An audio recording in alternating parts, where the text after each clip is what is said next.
There's no disputing the cool factor a brand new, flashy, high-displacement tourer or sport bike or the nostalgic appeal of a restored vintage motorcycle provide.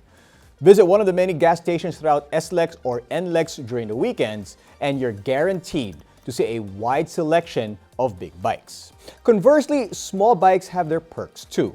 And when traffic slows down in the NCR's heavily congested roads, small bikes and scooters are the kings of the road. On top of that, parking is easy in most establishments, as scooters and underbone motorcycles can very easily squeeze into those tight parking spaces. Having said that, let's talk about a few points to determine whether a big bike or small bike is better suited to your lifestyle. This is Behind the Desk.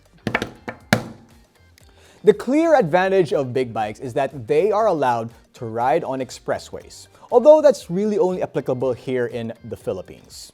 The ability to use the expressway for transportation can allow you to save minutes, if not hours, off of your daily trip. Having said that, purchasing a big bike is recommended for individuals who want to maximize their time and enjoyment in their journey to and from work, as well as embark on long-distance journeys on the weekends. Of course, this also applies to those who reside outside of the city. Now, naked bikes are one of the more well-liked big bike options for applications focused on commuting. We could go on and on about how adaptable naked bikes like the Yamaha XSR or 700 or 900 are. So take some time to read some of our articles or watch some of our videos to help you determine which bike is best suited for you. Now let's talk about some of the cons.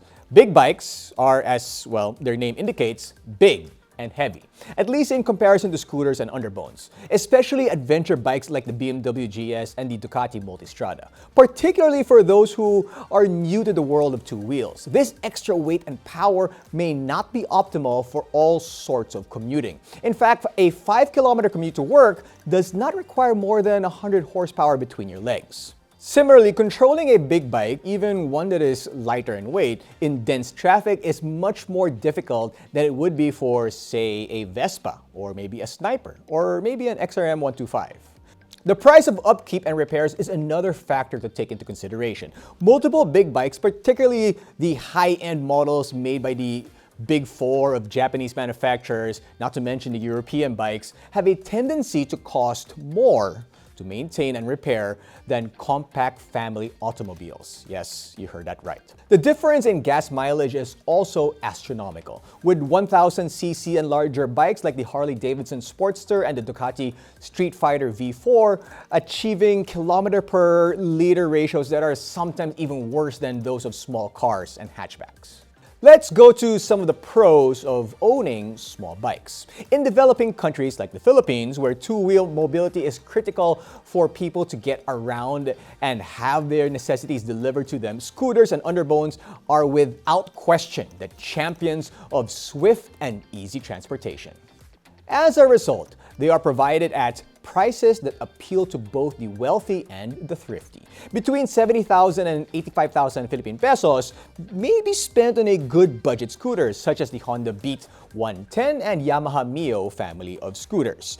They are lightweight, easy to maintain, and have a twist-and-go throttle. On the other side, those on a tighter budget would benefit from underbone bikes like the Yamaha Sight, which can be had for as low as 59,900 Philippine pesos. The robust Suzuki Raider 150, on the other hand, is just one of the numerous options offered and costs just about 97,900 Philippine pesos. Now that boasts a manual 6-speed transmission and a strong engine. So what are the cons of small bikes? Well, the biggest and most obvious drawback to getting a commuter-focused scooter comes in the form of limitations to the roads that you can access. Naturally, given the fact that scooters have much smaller engines, they're not allowed on the highway. This means going on trips to far-flung places can be a challenge, as you'll need to navigate your way through back roads and barrios. Of course, you could also say that the lack of performance and fun factor brought to the table by scooters and underbones is something to consider.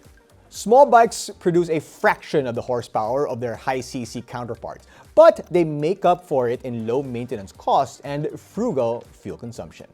At the end of the day, it's always a give-and-take scenario, and choosing between a small bike and big bike is dependent on many factors, such as where you ride, what kind of budget you're on, and your confidence level when it comes to the type of vehicle you can safely ride. I do recommend taking lessons even before you think about purchasing a motorcycle. For more information about other bikes out there, you can log on to www.motodeal.com.ph. This has been Jinno from Behind the Desk.